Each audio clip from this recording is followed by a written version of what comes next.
warahmatullahi wabarakatuh. Ni kita ada nak promote sikit apa air freshener. Tak payah nak pakai air freshener yang spray-spray makan modal. Ni sekali kita pakai dia boleh tahan 2 hari selagi ayak ni tak habis. Okey, sekarang ni kita nak ajar cara nak pakai dah. Macam ni kelebihan dia. Kalau nak buat bagi asap dia keluar dua, boleh belah sini. Sini ya.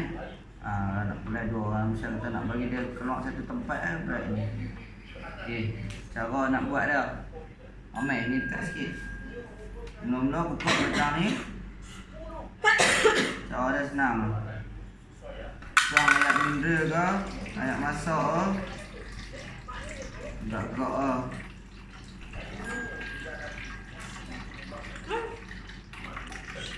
Dua hari elok 2 hari. Liput pula kalau banyak hari tak tutup. Lepas tu ni contoh kita ada spray ni ke, ni ni macam minyak tan ni ke, minyak tanang lah. Cabut letak ni, tuang habis. Tuang sikit ke. Macam dia saya pakai ni. Letak ni.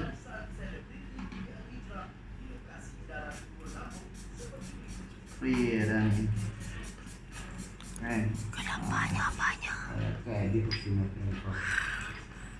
Ajak. Lepas tu dah tutup dah. Ni. Tu ni kita letak. Pastikan letak ni ketat. Letak ni. Lagi letak mana? Ni.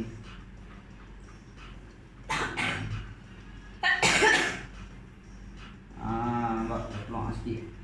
Kalau kita nak dia punya asap kepui macam bit, kita belah ni. Buat habis satu rumah wangi. Contoh kalau nak bagi dia 2 tempat, pusing kan. Ayah rumah tak berokok, berwangi. Okey. Sekian, terima kasih. Harga dia RM65. Ini. Look kan.